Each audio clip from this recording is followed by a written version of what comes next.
The story begins with a boy named Angus.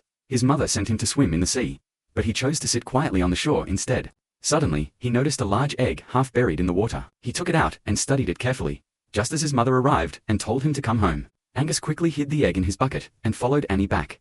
Annie was upset because Angus hadn't even tried to swim. He didn't argue. As soon as they reached home, he slipped away to his father's workshop.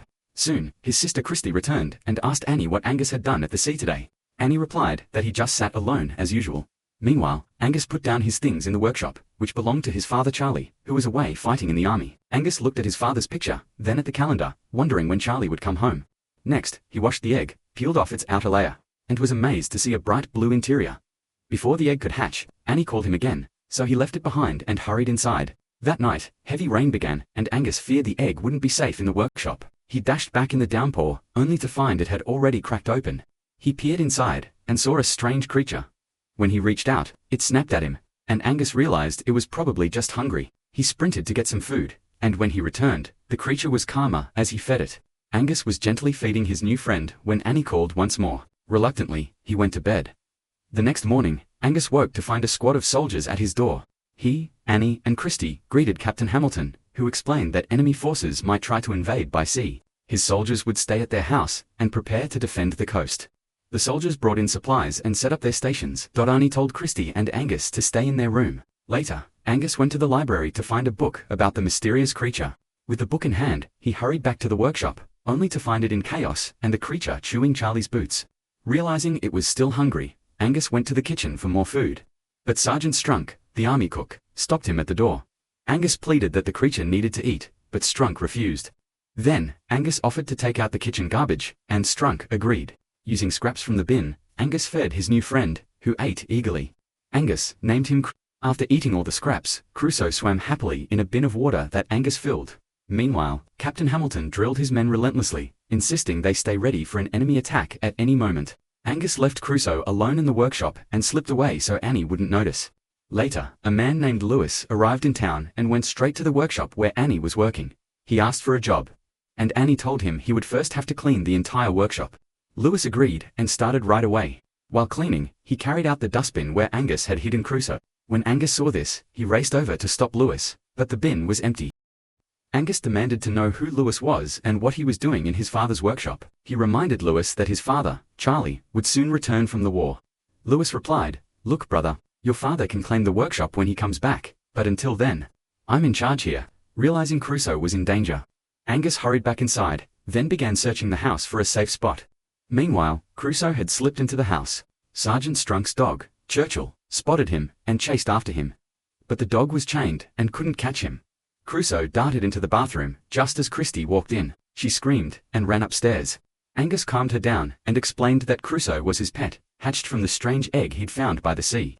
Christy was shaken but promised not to tell Annie, since Crusoe wouldn't harm anyone.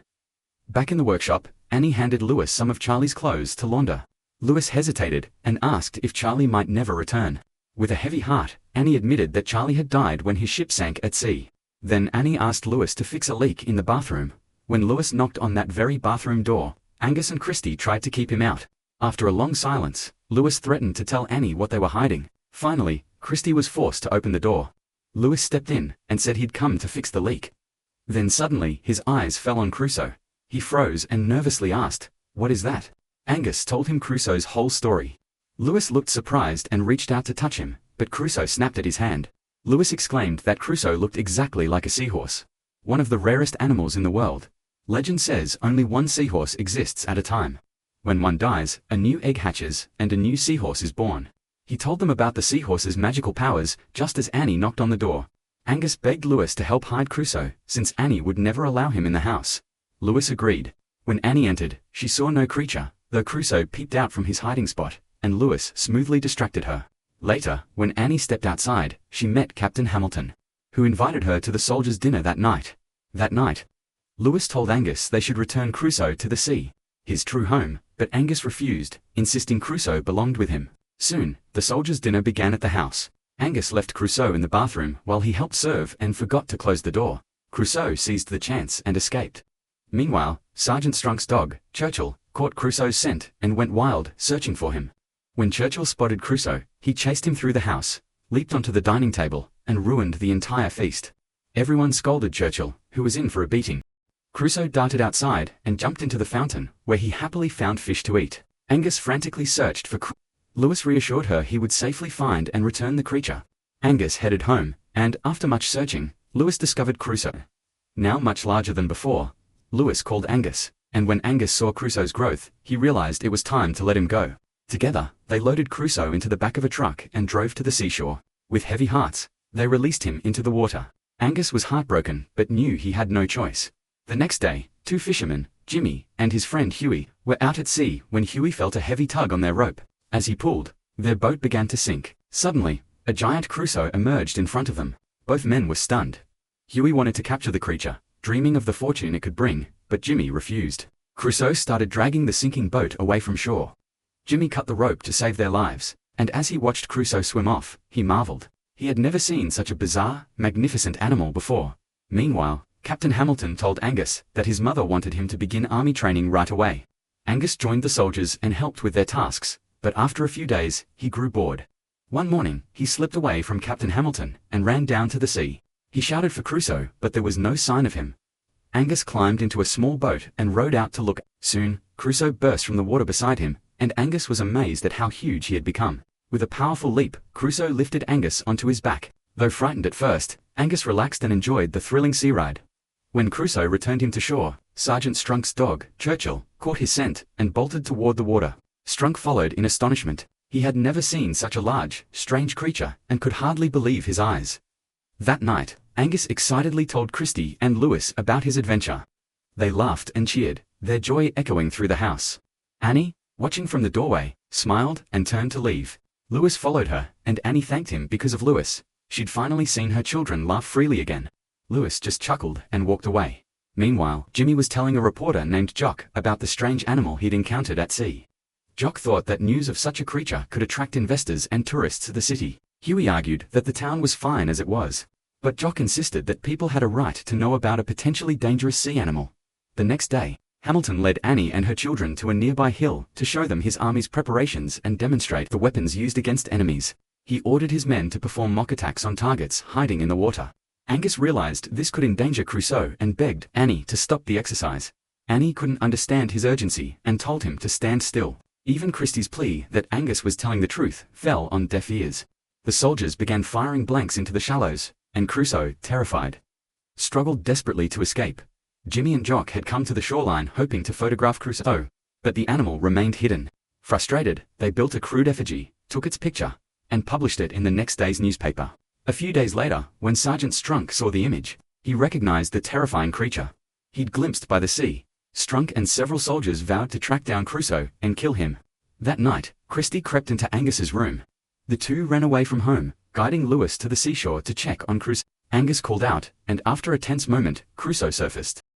But he was wild and unrecognizable. He charged past Angus and Lewis, who watched in horror. Crusoe dove back beneath the waves. Angus blamed Lewis. Their decision to release Crusoe had unleashed this danger. Meanwhile, Strunk and his men hunted for Crusoe by boat, intent on killing him. As they neared shore, Churchill's frantic barking alerted them. Strunk ordered the boat toward the sound, and in an instant, Crusoe emerged and killed Churchill. Then, silence fell over the beach once more. The soldiers couldn't understand what was happening and opened fire toward the water suddenly. Crusoe slammed into their boat and threw them all overboard. When Hamilton heard the gunfire, he assumed the enemy had attacked. He ordered his men to counterattack and told Annie to hide in the house with the children. Annie found Christie and asked where Angus was. Christie said he wasn't home, and Annie panicked. She couldn't leave Angus alone in a battle zone. Insisting on finding him, she followed Hamilton down to the shore, despite his attempts to keep her safe. Out on the water, Crusoe had gone wild.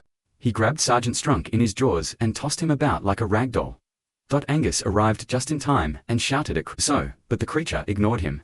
Angus waded into the shallows to reach Crusoe, but slipped and began to drown. Seeing this, Crusoe dropped Strunk and rushed back to save Angus, dragging him to shore. Lewis joined them, and they worked desperately to revive Angus. After a tense moment with no sign of life, Angus finally gasped and opened his eyes. Overjoyed, he saw Crusoe standing nearby.